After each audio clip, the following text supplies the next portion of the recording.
সম্মানিত শিক্ষক মণ্ডলী, আসসালামু আলাইকুম ওয়া রাহমাতুল্লাহি ওয়া বারাকাতুহু। টেকপরিট ইউটিউব চ্যানেলের আরও একটি নতুন ভিডিওতে আপনাদের সাদর আমন্ত্রণ। আমার আজকের এই ভিডিও টিউটোরিয়ালটিতে আপনাদের জন্য রয়েছে ইএফটিতে এমপিও টাকা তৃতীয় ধাপের কাজ আগামীকাল থেকে শুরু হচ্ছে। তো এই বিষয়ে আমি এখন শুরু করছি বিস্তারিত। আশা করি ভিডিওটি না টেনে বা স্কিপ না করে দেখতে থাকুন। এমপিওভুক্ত শিক্ষকদের আইবাস ডাবল প্লাস সফটওয়্যারে ইলেকট্রনিক্স ফান্ড ট্রান্সফার, বেতন ভাতা ও অবসর সুবিধা দেওয়ার উদ্যোগের অংশ হিসেবে দ্বিতীয় ধাপেও বেতন বঞ্চিতদের জন্য তৃতীয় ধাপের তথ্য সংশোধন আগামীকাল মঙ্গলবার শুরু হচ্ছে।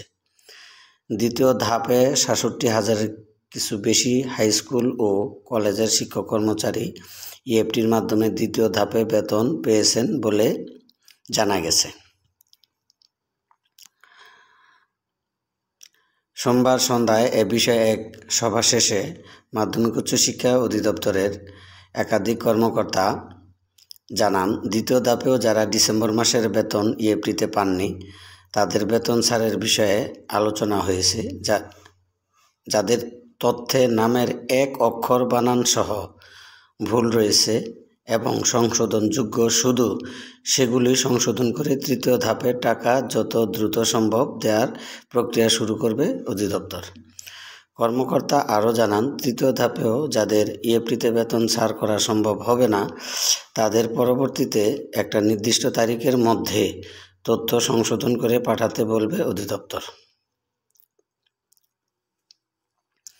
জানা গেছে, সরকারি শিক্ষক কর্মচারীরা ইএফটির মাধ্যমে বেতন ভাতা পান। তবে এমপিভুক্ত শিক্ষক কর্মচারীদের বেতন ভাতা সরকারি কোষাগার থেকে ছাড় হলেও তা রাষ্ট্রায়ত্ত 8টি ব্যাংকের মাধ্যমে অ্যানালগ পদ্ধতিতে ছাড় হয়।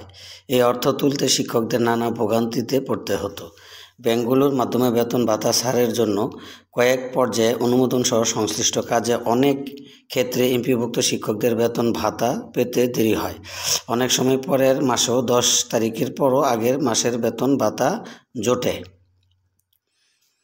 গত 5 অক্টোবর বিশ্ব শিক্ষক দিবস ইএফটিতে বেসরকারি শিক্ষকদের এমপিওর বেতন ভাতা দেওয়ার ঘোষণা দেয় শিক্ষা মন্ত্রণালয়। প্রাথমিকভাবে বেসরকারি এমপিওভুক্ত স্কুল কলেজের 209 জন শিক্ষক কর্মচারী অক্টোবর মাসের এমপিও ইএফটিতে ছাড় হয়। পরে গত 1 জানুয়ারি 1,89,000 শিক্ষক ইএফটির মাধ্যমে বেতন ভাতার সরকারি অংশের টাকা পেয়েছেন। দ্বিতীয় ধাপে আরও 66,000 শিক্ষক কর্মচারীকে বেতন ছাড় করা হয়।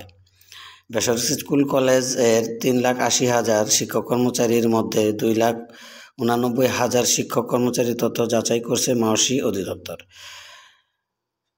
27,000 শিক্ষক কর্মচারীর তথ্য পায়নি সংস্থাটি। অবশিষ্ট শিক্ষক কর্মচারীদের তথ্য পেলেও তাতে ত্রুটি থাকায় সেগুলো সংশোধন করার প্রক্রিয়া চলছে বলে জানা গেছে।